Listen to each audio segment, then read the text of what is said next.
Hello, everybody, and welcome to this, the latest edition of the Rewatch Project with Hannah and Mike. I am Mike, and with me, as always, is Hannah. How are you this evening, Hannah? Well, it's afternoon, I should say. I was Sorry. going to say, well, it's actually this morning. I am. Is it still morning? Yes. Wow, okay. It's only 10:30. Wow. I'm good.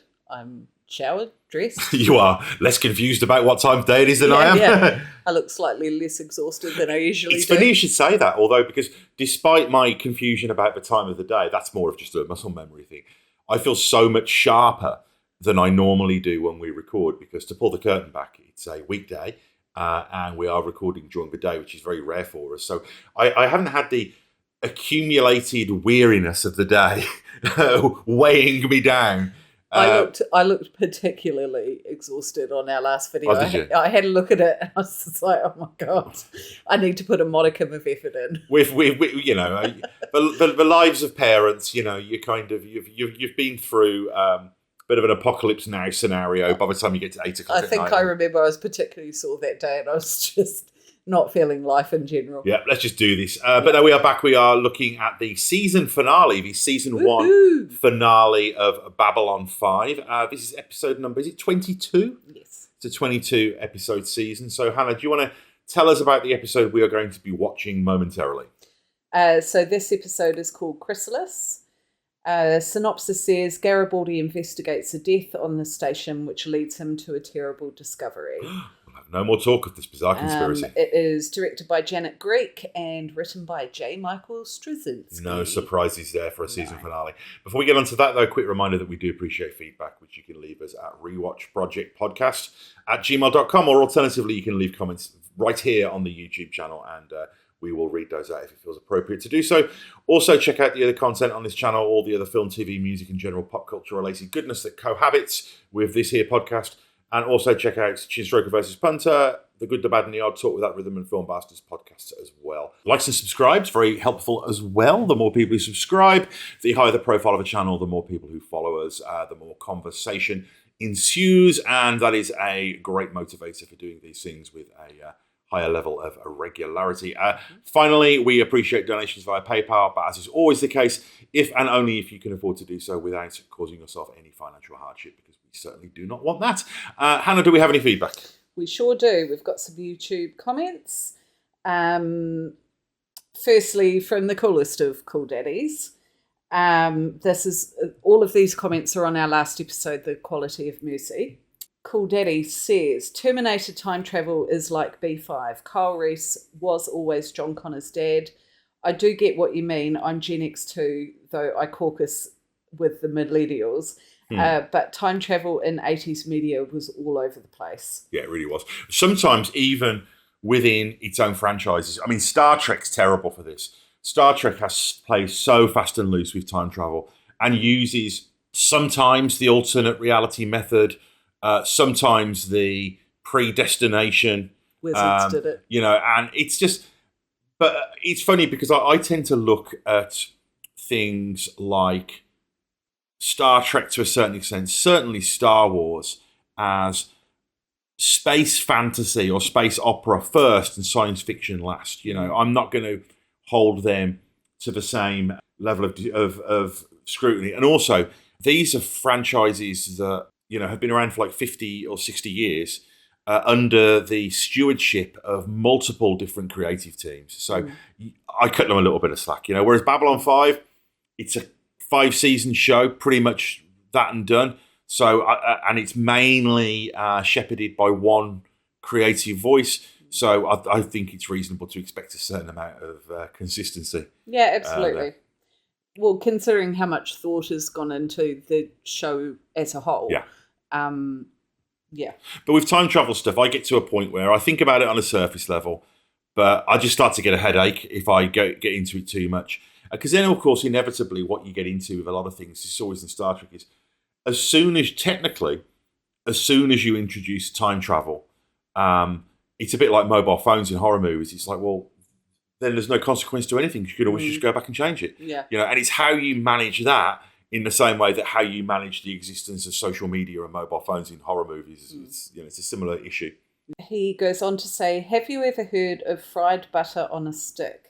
it's something you would find at the county fair. I have not, but it sounds pretty incredible. Yeah. I don't know what the context of that question is, but it sounds amazing. Me either. It's obviously something we talked about.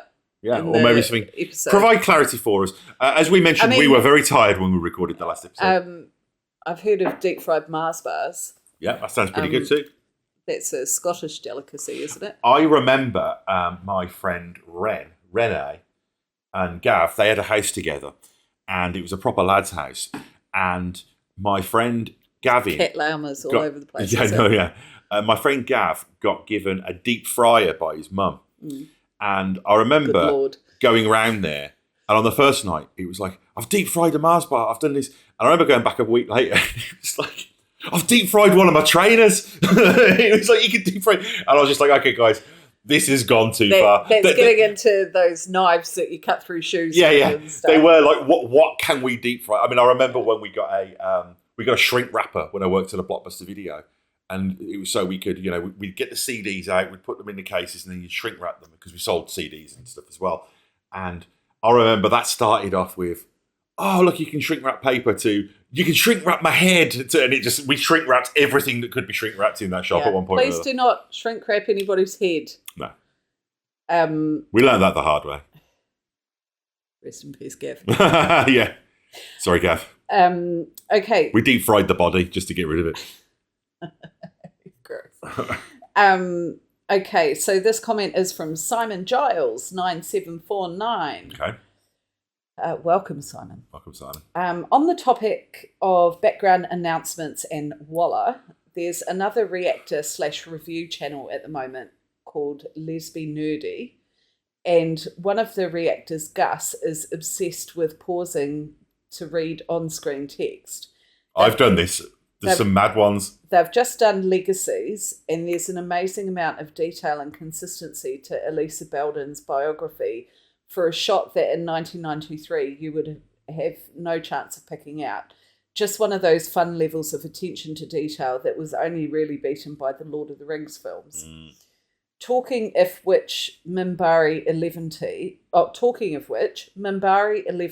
is not the same as a Hobbit 11T. Bilbo uses it as decadal interval, 80, 90, 100, 11T. So 11T1 is 111. That's what I'd always assumed. Minbari apparently used base 11, 10 fingers and head. So their counting goes 8, 9, 10, 11, 11T1, 11T2, etc. Oh, wow, okay. So when Linnea mentions being 11T6, he was 17, not 116. Oh, that's interesting to know. And to go back to the screens thing, I don't know if it's happened yet, but famously, there's, you know how you sometimes see on Babylon 5 these LCD screens and they've got like news feeds, like how CNN will have like the news running along the bottom of the screen. And there's one of them where it's listing events. And obviously, remember back that this takes place, significantly in the future. It was one of the announcements is Rolling Stones announced 14th farewell tour or something. So it's the idea that the Rolling Stones are still alive in the Babylon. But again, that was never meant to be seen. It was just they obviously probably got some intern to just put fodder in there to like fill it up, and they were like, well, no one's going to read this, so let's have a bit of fun. But of course, now we live in the age of high definition. But I seem to remember even then, back in 1996 or whatever it was, people spotting that. So it's nice. And I mean, he's right about Lord of the Rings. The level of detail in those films for stuff that you still can't see. Yeah, elven writing on embossment on like belts and stuff like that. It's pretty amazing. Cool Daddy also says, well, Bryan Cranston was on B5 for like one episode in season 4. Yeah. I don't know if we must have been talking about guest stars. No. We were talking about the scene where in Breaking Bad where they're under surveillance and it says they've been talking about Babylon 5. So I wonder whether that maybe was a reference to Bryan Cranston being in Babylon 5. Good and he's only in one episode, but it's quite a pivotal moment. And he is quite memorable in that. So it's not just him walking past the screen, but it is a funny one that somebody of that level of prestige. I mean, gosh, there's later on we get a pre West Wing Martin Sheen. Yeah. People do turn up.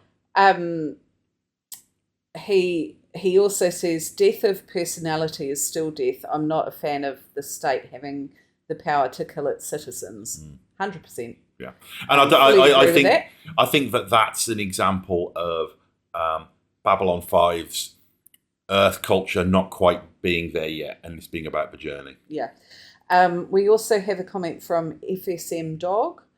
Would the clinic have happened in a non-US show? Yeah, it's interesting. I mean, I think it might have, but I don't think it would have happened. I think it's got more relevance. Yeah, I mean, it would. And again, no offence meant to Americans. I'm not suggesting you're a third world country or anything like that, but I would say that obviously there are third world countries where that would happen. But I think this idea of there being no national health, and obviously, you only have to look at a public health system. It is one of the few countries where you have to pay for everything. Yeah, I mean, it is interesting. And again, I don't say this any politics. This is purely an observation that it is an interesting dichotomy that in America is such a forerunner and on the vanguard of so much when it comes to technology and futurism that it's just so strange that the basic things like health can be so precarious when they've got so much other stuff figured out. Livelihoods can be lost because of medical debt, which it seems so sad to me. Yeah, I mean, like for transparency in New Zealand, you have to pay to go to the doctor, but it's a subsidised fee, and you pay less if you have health employed. Insurance. You can get that money returned to you. And if I've had surgeries, I've had to have a surgery for my Crohn's disease. I've had to have my ankle all bolted back together, all that kind of stuff. And all of that was through the public system and free. The bottom line is you're not going to get left dying on a gurney if you need to have surgery. No, you don't have to pay for surgery. If you need surgery, they will provide surgery. Like if you might have to wait a few months if it's not urgent. Yeah, no, but I think the bottom line we're talking about here is if you need life-saving care, you can get that immediately for free. Yeah. And it's the same in most of Europe as well. Yeah. And I think that's the big thing. And I think as a parent, it must be terrifying to think, gosh, if I lost my job and one of my kids, needed life-saving surgery, I might not be able to afford. Well, I think about Crohn's disease being a long-term chronic condition, the amount of medication, intervention I've had to have, whether it be IVs, surgery, all kinds of stuff. If we were having to pay for all of that, we would be on the bones of our bum. And again, I'm not American, and I'm not informed. I don't know how it works. I'm not informed enough about America to have a strong opinion about that. But it's a good point. Yeah. Okay, we have a comment from M. Bennett. Is this the only B5 mother-daughter story? Maybe Ivanova and her mum. There are so many father-related stories by comparison. Yeah.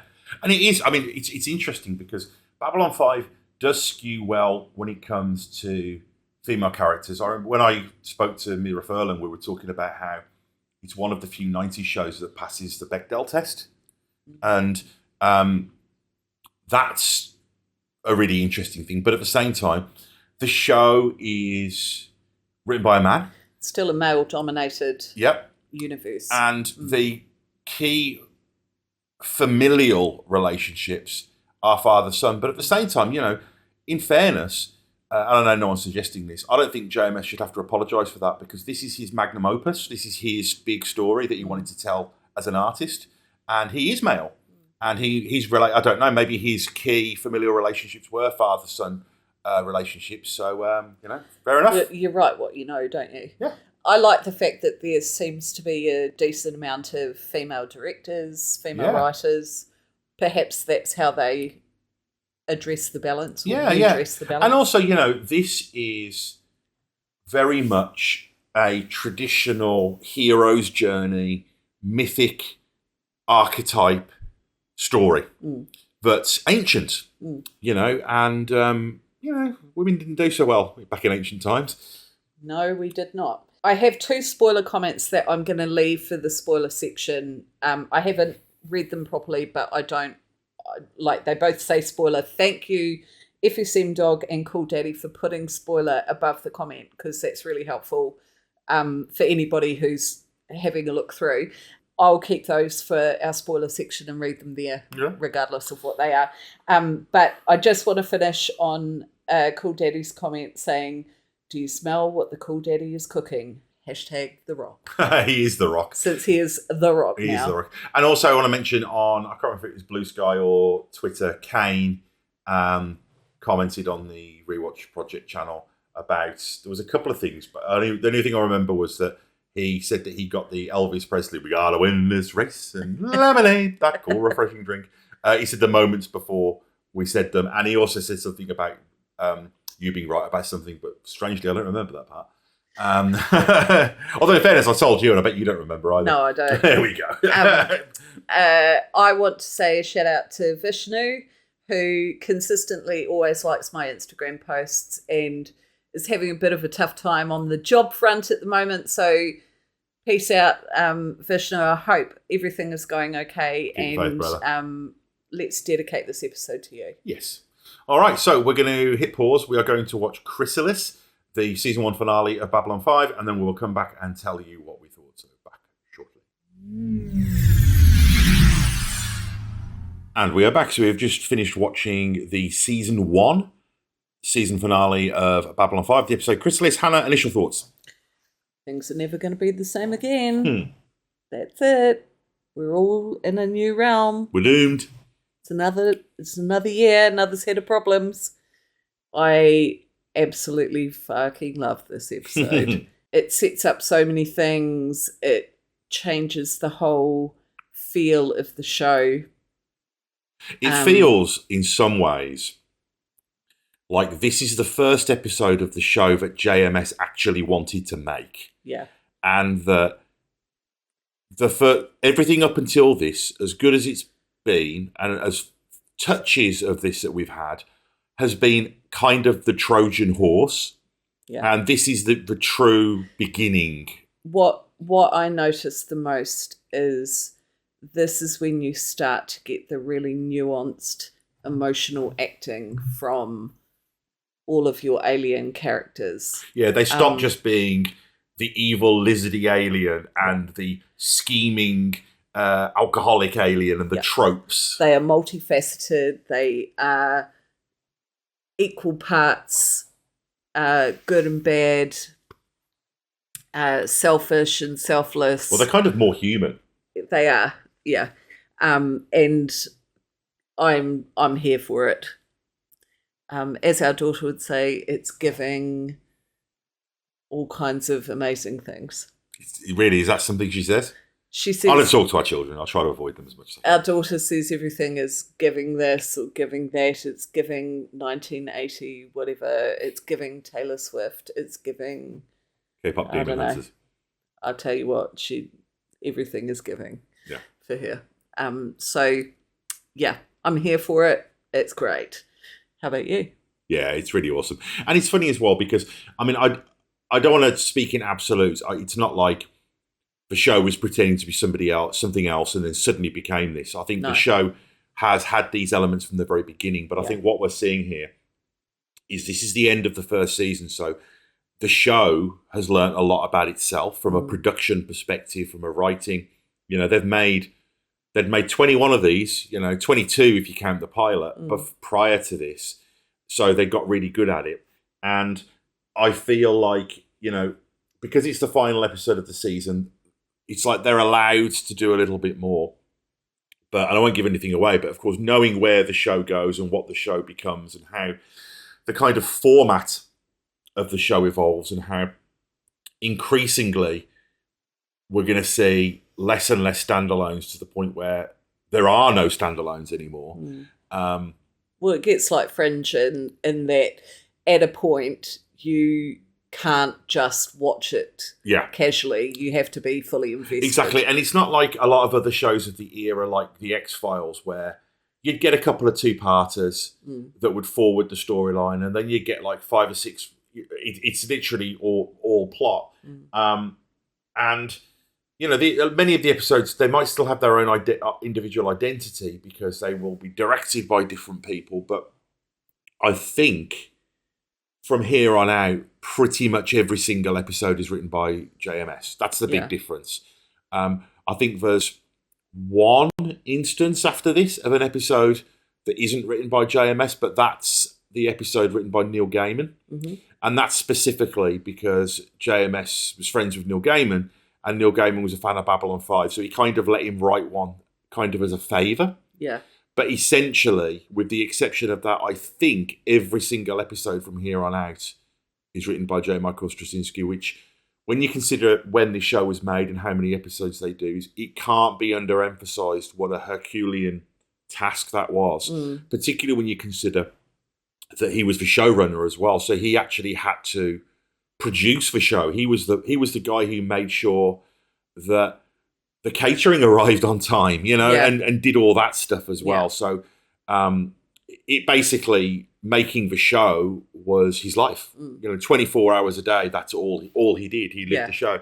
And I think that this is the point in the show where you really start to see that. But also, all the things that you said, this is just a very well executed episode of television. This is one of those episodes where I think we should go through the episode, because it feels like pretty much every moment means something. And I think we will definitely do a brief spoilers. I think also, like, what this episode shows is the culmination of everything that has happened to date. Like, we say this is the first of the more nuanced alien acting and stuff like that, but it's all been stepping stones to get here. That's a really good point. It hasn't come out of nowhere. Yes, and I think that's a really important distinction, because I talk about this being like the first true episode of the show, and we talk about how this introduces a lot of things, but conversely,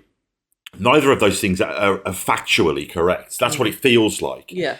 But all of those elements have been there. So in some ways, it's just bringing all of those things together and to the fore. And the other significant thing about this episode as well is that it features every single principal character of the show. Yeah.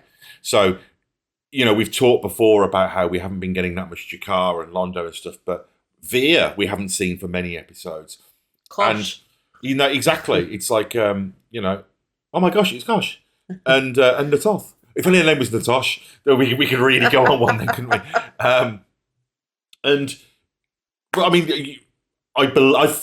think every single named actor from the opening titles is in this episode. Yeah. And I think that's the only time all season. I mean, I don't know about you, but I completely forgot Sinclair was in a relationship.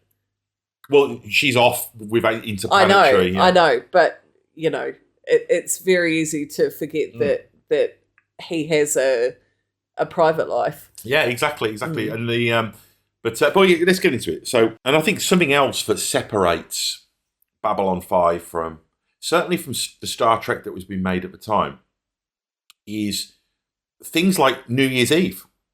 Like in Star Trek, it's star dates. It's so futuristic that all of those, the accoutrements of everyday living, but just by having an episode, just by having dates, that makes it more relatable. So we're on December the 30th, 2258. It's near future. Yes. And what this is establishing is that every season is a year. And every season ends on December the 31st. Mm-hmm. So at the beginning of the next season, because, you get the opening narration here where it's like, it was the year 2258. And, on the next season, it'll start with, it is the year 2259. So they've really used the uniformity of a calendar year. Well, it's a bit like how Buffy is a school year. Yeah. It ends with the summer holidays each. Exactly. And the show goes off air in the fall, and then he's off the air for like a few months. And then when it comes back, it's almost like you're watching it in real time. Like we don't see what happens over the summer holiday purely because Buffy's not on television anymore. It's like it's still happening in real time out there in the world, but we're not seeing it. And then the coverage of Buffy returns at the end of something, But what we see is all of these elements that we know as people who've watched the show as being the central elements of the show. What this episode does is you know a lot about what is important in a show by what gets focused on in these big episodes, like season premieres, two-parters. And what's funny is just by the episode immediately coming back to the Narn and Centauri combative relationship, what that's telling you is, okay, we've come back to this. That's a central thing. This is a central thing. Yeah. You know, and it's not necessarily immediately obvious when you first watch a show because there's so much going on. Yeah. And it brings back the Battle of the Line. It brings back the stuff that's happening on Earth, the political stuff. So by the centralising of all this stuff, the show is signalling to you this is These the are all stuff. the important things. You know, and of course Morden as well, and his nefarious. I will never not think about the tube station Morden in London every time I hear his name. I always remember when my friend Dan, Jane and I were at the Babylon 5 convention in Blackpool, and we it's really bad. We got there, we'd had a couple of drinks, and we managed to steal some organiser passes. We just found them lying around, so we just had free reign, and we literally met every single cast member of Babylon 5. We just spent the entire day walking around, including like Walter Koenig and like secondary characters like the ISN woman. Yeah. Like everybody was there, and we got autographs off everyone as well. Like what Dan did was this is back in the VHS days. He had the entire series up until the beginning of season 4 because that's all that had been on. And he, on video cases you've got the paper that you slide in. He took those out and put them in a binder and literally walked around with them and been like, right, okay, that's a Key Bester episode. Got Walter Koenig to sign that one. But I always remember he got the guy who played Morden, who was a really lovely guy, who now, this is perfect, he's a real estate agent. Is he? I mean, could there be a better career for the guy who played? And I found his LinkedIn page, and he looks exactly the same, but with kind of like salt and pepper hair. Yeah. He's got like a beautiful wife and like attractive sort of 20-something kids, and they go on like these amazing, they're just like, amazing families. It's like one of those kind of things. Yeah. But he was a lovely guy. But I always remember when he signed it, he signed, what do you want? Put his name and drew a little picture of a shadow ship. Oh, did he? It's always stuck in my head for some bizarre reason. Excellent. But the only person we didn't meet Andreas Katsoulis. Oh. We met Peter Jurassic. Yeah. But we were kind of playing tag with Andreas. Like we would walk in a room just as he's gone. You know. Yeah. Which I'm hoping was a coincidence. I was going to say, it's like, shit, here come those absolute blaggers. Shrunk D-bags. Yeah. So what we see is Jakar's trying to push back for the Narns. And we get some nice little insights into Garibaldi as well, because we've seen Garibaldi being like, kind of not, I don't want to say ultra conservative, that sounds really bad, but very much about, believing in a hard line with criminals and things like that. Yeah. But it's interesting to see that this guy who gets shot. Yeah, exactly. Yeah. So I think that's another example of a character being given multifaceted. Is we contain multitudes. Yeah. And I think that the fact that he was giving this guy another chance, and the big motivator for Garibaldi in this investigation isn't uncovering some great conspiracy, but it's the fact that he's just pissed off that somebody would kill this guy when he was just getting his life back together again. And obviously there's an element, I think, of Garibaldi looking at himself. Yeah, 100%. And knowing that that's personal happening. Recognition. Yeah. And he says, he's not a bad guy, he just gets stuck in with the wrong people. And that's interesting, because that's kind of a theme that will resonate through this episode a fair bit. And I love the fact that we see Sinclair give the most unromantic... do you want to get married or not? Yeah. And then was like, do you want a coffee? Yeah, well good. But she gets all kind of Jackie Collins and like, no.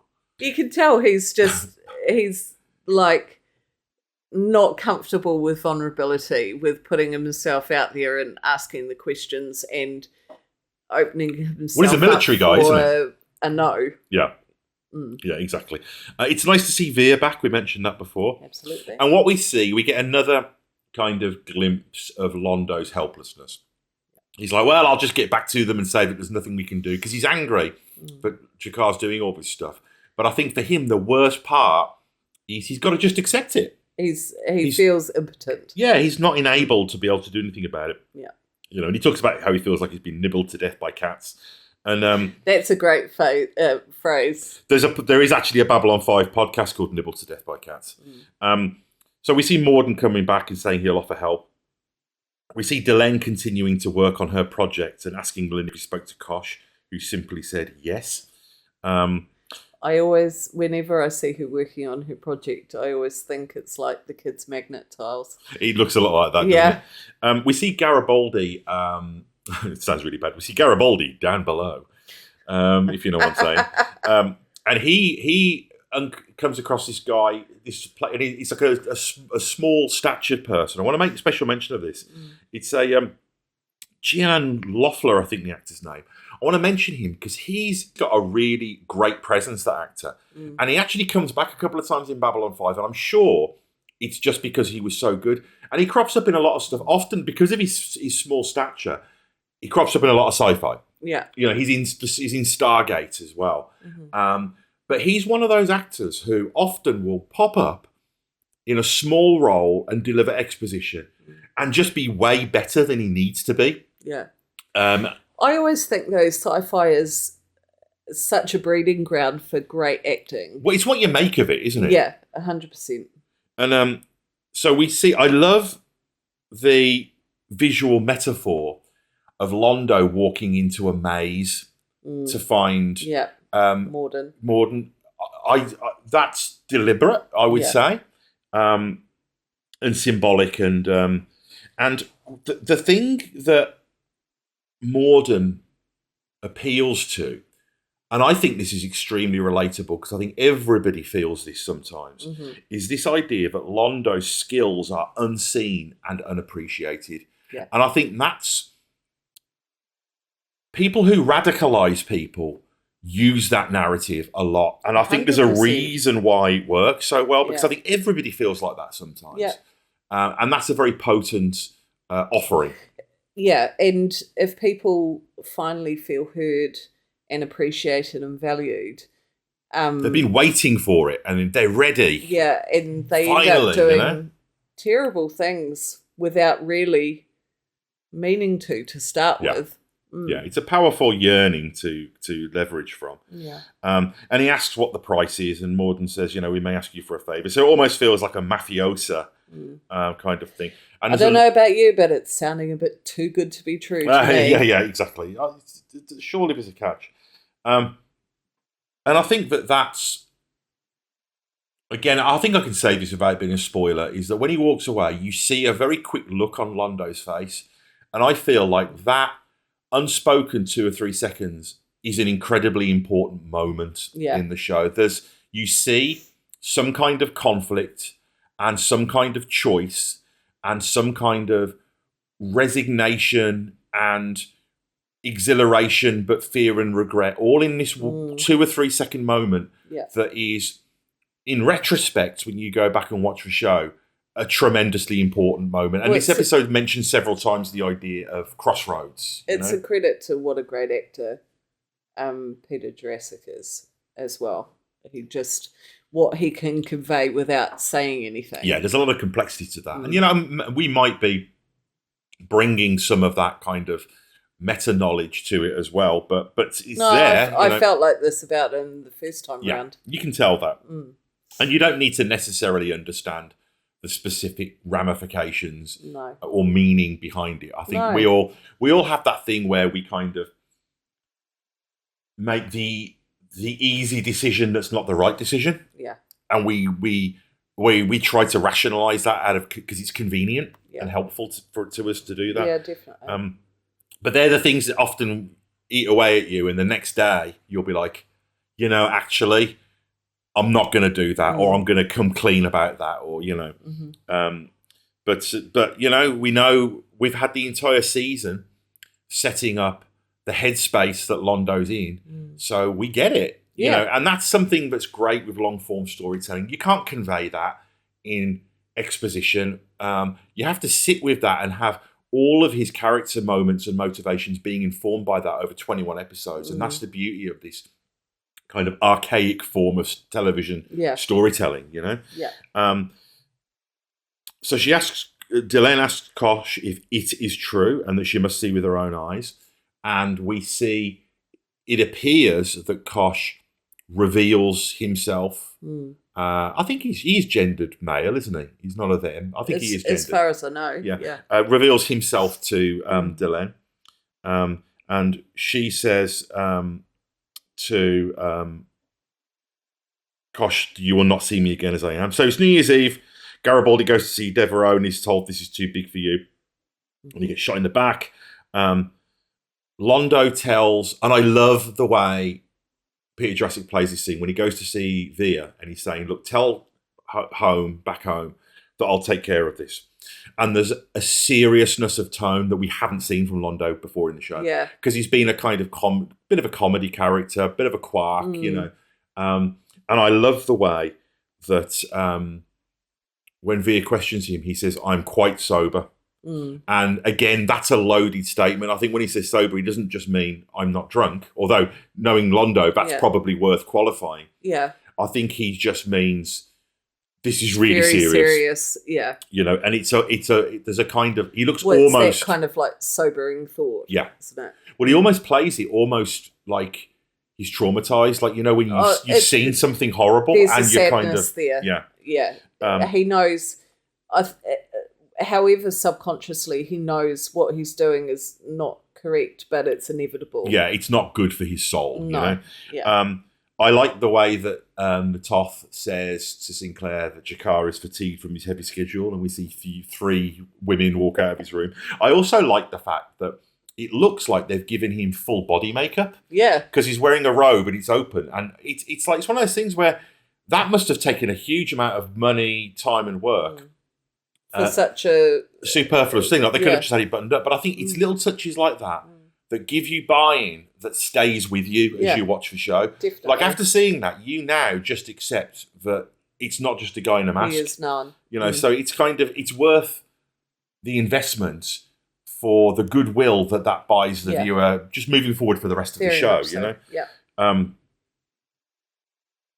And I like the way that Sinclair tries to appeal to him and says, look, before the Centauri, the Narn were, an agrarian, peaceful world, and that basically you're acting like an abused child who is exacting or re-exacting. And I think we said this. We've talked about that generational... Yeah, and the overcorrection. Yeah. And Sinclair says that we're standing at a crossroads. And I love the way... This is kind of what Babylon 5 is all about. Is Jakar says, we all do what we have to do. And it's this idea of, and I think the show challenges this as it goes on, this idea of fate, that we can't control our destiny, and how we use that as an excuse sometimes, and how breaking away from that and challenging that that's the hard work that has to be done for a better world, you know? Yeah.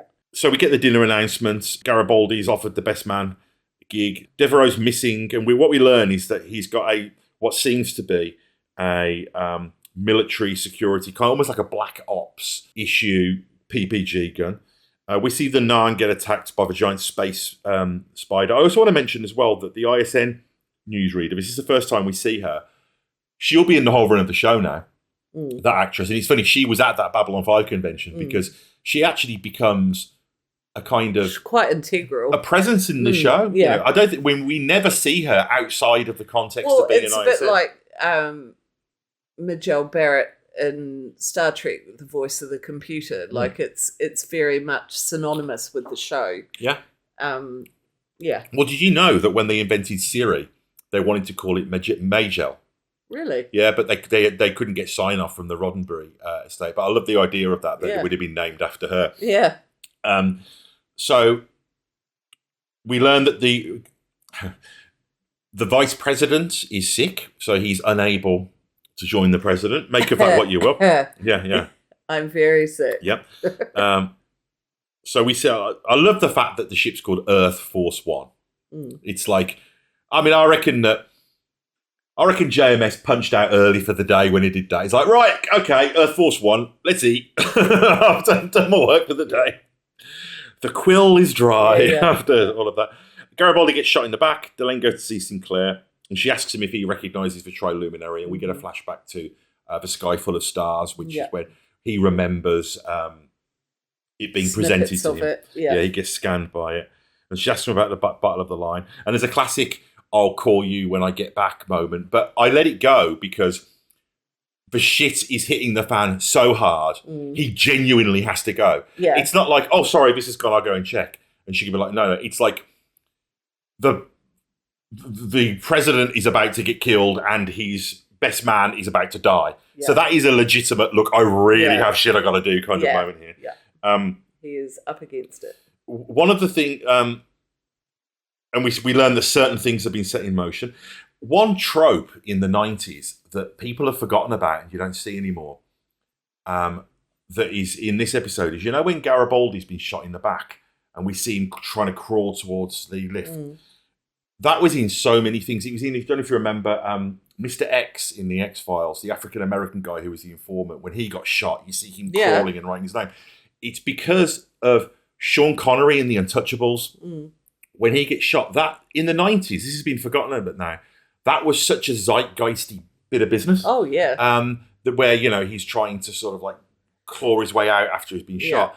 And it was in everything. Clinging on to life. Yeah, so he can give away the secret. Message, but that's just a stubborn... and that was in everything. Commitment to the cause. For about a 3-year period. Yeah. And then it's got completely culturally forgotten. It's a bit like Quicksand. Yeah. It was one of those tropes. And I just remember this, and I think this might have even been the same year as the X-Files episode. I just remember loads of TV shows, watching them with my friends, and us all be like, Sean Connery and Untouchables moment. And but it's not really something you see anymore. It's like it burns itself out. Yeah. Natoth tells Jakar about the outpost. We learn that 10,000 people have been killed, and she says it's like some great hand came out of the sky and just scooped them how just quiet and sad they are. Yeah, but also Jakar. Brilliant. We see a side of Jakar that we saw when Catherine Sakai was going out early in the season. And he spears her. Yeah, and he says, look, there's more things in heaven and earth that can be dreamt up in our philosophy. And he talks about these giants. There are giants in the playground, that kind of thing. Yeah. And he just seems to have this instinctive feeling that there's some kind of magic in the universe. Yeah. And he does a bit of a Gandalf, leaves the message, That's a great point. It's like when he gives him the ring and he goes off to do he's off to research. Yeah. Because he feels that there's something otherworldly happening. But it's not just about the Narns and the Centauri. There's almost like a need for spiritual understanding or something. There's like a kind of quest element. Yeah. So it's like he kind of has to find meaning and understanding. And it is interesting that he is logical about it. He's not just like, oh, well, it'll have been the Centauri that I found a way. No. He very logically goes through everyone. He knows it's bigger than that. Yeah. And gives sensible in-universe reasons why it's not any of those people. The Minbari would never do it. The Centauri don't have the capability. The Vorlons don't care. Yeah. And then he's like, there's someone else. Yeah. There's someone else out there. Yeah. And that's a big moment in the show as well, because we know that there's someone else out there. Yeah, but we don't know what they are or who. And they don't look like, they don't look like spaceships that are made out of metal. It feels, again, they look like spiders. Yeah, it feels like there's a fantastical... It feels like magic. Yeah. There's magic at work here.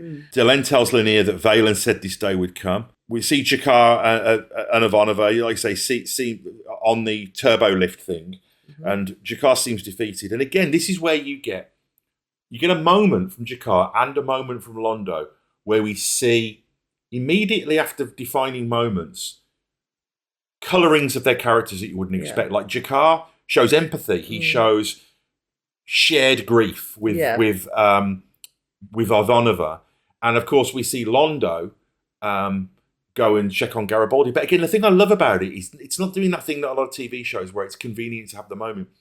They've established several times that Londo and Garibaldi have a kind of weird friendship. You know, they're both people who are somewhat down on their luck.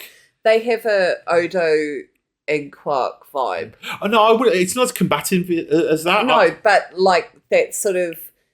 They'd never admit it. They don't necessarily look like that. Like they're very much an odd couple, but they understand each other. They do understand each other. I think that's the thing. I think that they see their own weaknesses in each other. Yeah. So it's a complex thing, and Londo's shocked when he learns, and it's funny as well because when Morden says they've noticed you. Isn't that the point in his exercise?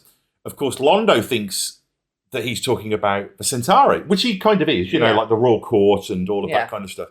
But you can't help but think that when he says they, there's a bit of a double meaning, to that. Yeah. We see Sinclair get ordered to be silent. Again, we'll have no more talk of this troubling conspiracy. We see the security guy kill the guys that shot Garibaldi. And of course, the other low-level security guys think that he did that because to protect their boss. Yeah. That it was just, the cops laying the boot in a bit heavy because one of their own got shot, that it's that kind of thing. One explicit Twin Peaks reference, I really think it's here, because I've talked before about how I know JMS was a fan of Twin Peaks. One of the few episodes of Babylon 5 that wasn't written by JMS was written by Scott Frost, who was a writer on Twin Peaks, Mark Frost's brother. He wrote the autobiography of Dale Cooper. And I believe that JMS has said, or I don't know if he said this or whether this is just a fan thing, that Kosh was slightly based on the Giant from Twin Peaks, the turn up and give cryptic clues. And he says to Sinclair, you have forgotten something. Yeah. And that's one of the, word for word, the clues that the Giant gives Cooper in Twin Peaks. So that jumped out at me this time as well. Yeah. And of course, he's still there and she's going into a Chrysalis. And I love the somberness of the end of this episode. It's such a struggle, because usually seasons go out either in a climactic moment of victory or a I don't think they're going to make it. Yeah. Yeah. Whereas this goes out almost on a moment of somber reflection, Of impending doom, but it's sort of undefined. Yeah, at exactly. This stage. Yeah. It's just a feeling, a vibe, if you will. A vibe of everything's changing. Yeah, and the final shot is Lanier looking at the candle and some transformation occurring. Any final thoughts, Hannah, before we go into spoilers? No, just bloody loved it. And I've been all in. Right. And we've just got lots of great stuff to come. Whilst Hannah looks at the details for the next episode, I'll tell you how to reach us and then we'll do a couple of spoilers. Quick reminder that we appreciate feedback at rewatchprojectpodcast@gmail.com. Alternatively, you can leave comments right here on the channel. Check out our friend shows, and donations via PayPal, very much appreciated, if and only if you can afford to do so without causing yourself any financial hardship. So what are we talking about next time, Hannah? So, Season 2, Episode 1, Points of Departure. I'm not going to read the synopsis because there's a spoiler in it. Yeah. And we're just going to let everybody watch it. It is directed by Janet Greek, who also directed this episode, and written by JMS. All right, so we'll see you again soon, unless you want to stick around for spoilers.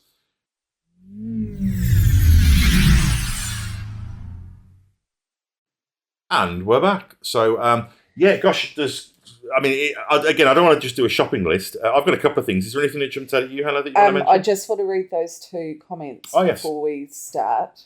Okay, Cool Daddy's spoiler on our last episode. I always wondered if they could have used the machine to give Sheridan more than 20 years. Lorian said no more than 20 years, but he spent eons at the bottom of Zahadum, so he may not know of the machine. Yeah, that's a good point. I hadn't thought about that either. Also, I always felt that with Sheridan, it was more of a destiny thing. Yeah. And that it just, the machine wouldn't work. No. It was like, it was bigger than that. It was bigger than that. Yeah. And FSM Dog also spoils the device comes back notably in a much later episode. Well, that It's the episode after the next one. Yeah, we talked about that in the spoilers, about how it's going to save Garibaldi. So one thing that isn't a spoiler actually that I forgot to mention during the show is I like the fact that the security guard that betrays Garibaldi has been there all season. Yeah. They didn't just suddenly introduce a new kind of, shady blonde haired. And he hasn't been moustache twirling up to this point. He's been totally fine. Yeah, because Garibaldi's not an idiot. No. He would have figured it out otherwise. So we kind of have the audience, it was a shock to the audience. Yeah. So there's that as well. The other moment I want to mention is that dawning realization of Londo's. I think that is a really big moment, because that's the moment where I think he understands. Because there's a self-delusion going on. Like when he says, well, I didn't think you'd kill them all. I didn't think... It's like, well, didn't you really? What did you... What scenario would have actually been... Practical. Like it's like, I think he just pushed that away. And again, it's like, when you... Well, it's how people justify doing terrible things. And we all do it. It's like, at work, you'll make a decision because it's convenient for you. And like I say, deep down, it's the wrong one. And you push it away. You push the thought away. Yeah. But if you are a good moral person, it will keep you awake at night. Yeah, and eventually you won't be able to silence it, and you know that you have to fix it. Yeah. Absolutely. And of course, what we're seeing here is he's selling his soul, and he's doing it for, and again, I make the comparison to Breaking Bad a lot. He wasn't doing it for his family, he was doing it for himself, but I think with Londo, his sense of identity is so mixed up in the glory of Centauri that they're one and the same. Yeah. You can't say, oh, he's doing it for his own selfish needs, not for king and country. It's like, well, king and country is his selfish needs. Yeah.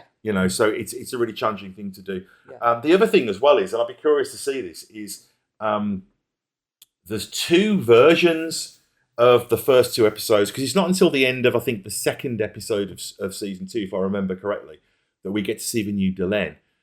There's two versions of those episodes. One where, because from season 2 onwards, you see the actors on the opening credits. It does the Dynasty thing where it'll turn around and be like Larry Hagman as JR, And but on one version, you see the transformed Delenn in the first 2 episodes. Right. Okay.